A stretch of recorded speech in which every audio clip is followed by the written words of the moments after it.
ये कहानी शुरू होती है कोलोराडो की एक हाई सिक्योरिटी जेल से, जहां एक व्यक्ति रे ब्रेसलिन को कैद किया गया है। एक दिन एक और कैदी रे के पास आता है और उसे चेतावनी देता है कि एक व्यक्ति जैक उस पर अगला दिन हमला करने वाला है। अगले दिन जैक वास्तव में रे पर हमला करता है, लेकिन वह रे को हरा नहीं पाता। रे खुद को बचाते हुए जैक को हरा देता है।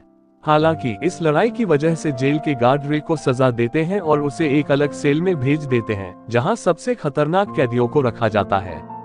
ये कमरा बेहद कठोर था, न खिड़की थी, न कोई आराम, बस एक शौचालय और 24 घंटे निगरानी। सजा के बावजूद रे जेल का बारीकी से निरीक्षण करने लगता है ताकि वह अपनी अगली योजना बना सके। उसने देखा कि उसके कमरे के पास एक गैराज है। साथ ही उसने ये भी पाया कि गार्ड शिफ्ट बदलते समय बहुत सतर्क नहीं रहते और रोज 7 मिनट के लिए सिगरेट ब्रेक लेते हैं। यही मौका रे को चाहिए था। रे ने अपने खाने के दूध के कार्टन पर लगी प्लास्टिक फिल्म का इस्तेमाल करके दरवाजे के कीपैड पर गार्ड के फिंगरप्रिंट रिकॉर्ड किए और सही पासकोड निकाल लिया। फिर उसने जेल के बाहर अपनी टीम को सूचना दी कि शाम 4 बजे गैराज में तैयार रहें। नियत दिन रे ने कोड डालकर चुपचाप अपना सेल खोला और वेंटिलेशन पाइप से होते हुए गैराज तक पहुंच गया।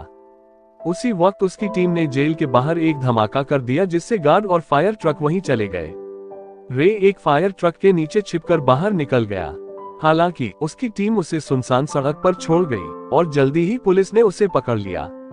तभी लेस्टर नामक एक आदमी आया और अधिकारियों को मनाकर रे को छुड़ा ले गया। यहाँ बड़ा खुलासा होता है, रे कोई अपराधी नहीं था, बल्कि एक सिक्योरिटी कंपनी का मालिक था जो दुनिया भर की जेलों की सुरक्षा को परखने का काम करता था। वह जेलों में एक कैदी बनकर जाता, वहां की कमजोरियां ढूंढता और सुधार सुझाता। 5 महीने बाद रे ऑफिस लौटता है। वहां लेस्टर उसे एक महिला से मिलवाता है, जेसिका। जेसिका चाहती थी कि रे दुनिया की सबसे रहस्यमय और सुरक्षित जेल की सुरक्षा की जांच करे।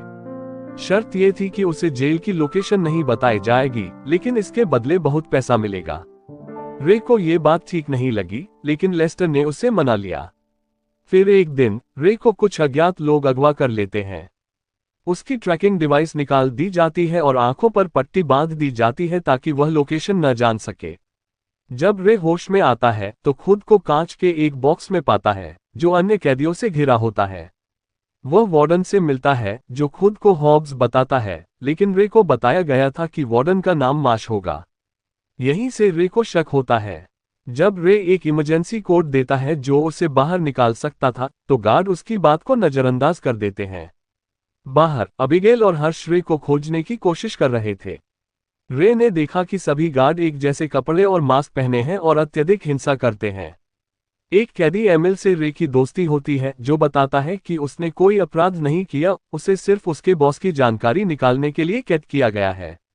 रे को समझ आता है कि ये जेल असल में एक गुप्त यातना केंद्र है, जहां अमीर और शक्तिशाली लोग अपने दुश्मनों को कैद करवाते हैं। रे वहां से भागने की योजना बनाता है। वह जानबूझकर लड़ाई करता है ताकि उसे सबसे अधिक कठोर कक्ष में भेजा जाए, जहां गर्मी असहनीय होती है, रोशनी तेज और लगातार होती है। वहां के वार्डन को कैदियों को तड़पता देखना अच्छा लगता है। अगले दिन एक डॉक्टर काइली आता है। वह रे की हालत देखकर दुखी होता है, लेकिन जेल की लोकेशन नहीं बताता।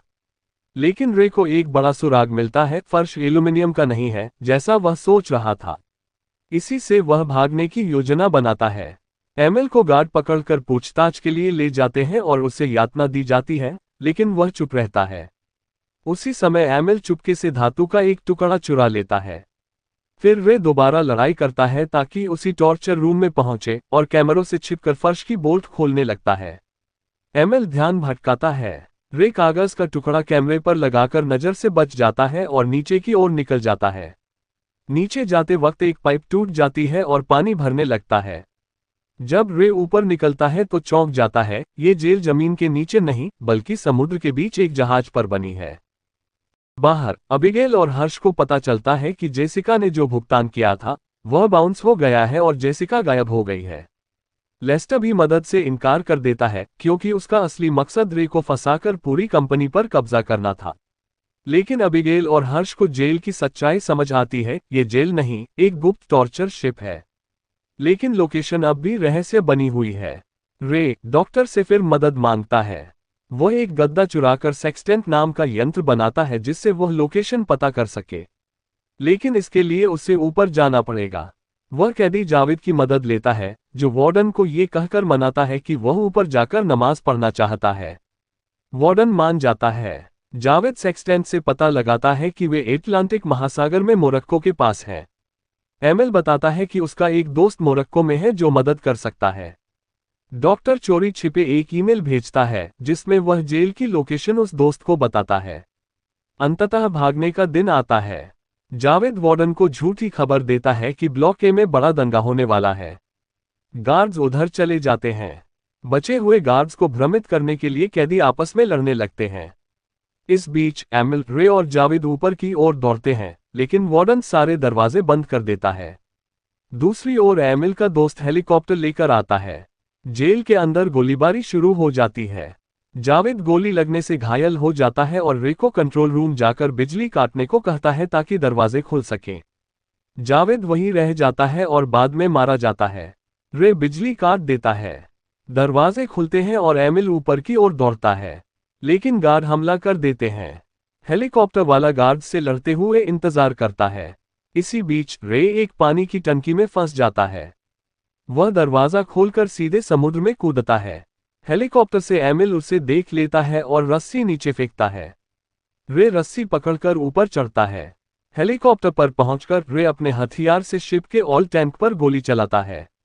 एक जबरदस्त धमाके के साथ पूरा जेल शिप तबाह हो जाता है और वार्डन तथा सभी गार्ड मारे जाते हैं। रे और एमिल बचकर मोरक्को पहुंचते हैं।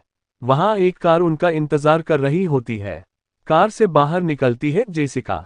रे चौंक जाता है जब पता चलता है कि जेसिका एमिल की बेटी है और असल में एमिल ही बॉस मैनहाइम था, जो अपनी पहचान छुपाकर जेल में कैद था।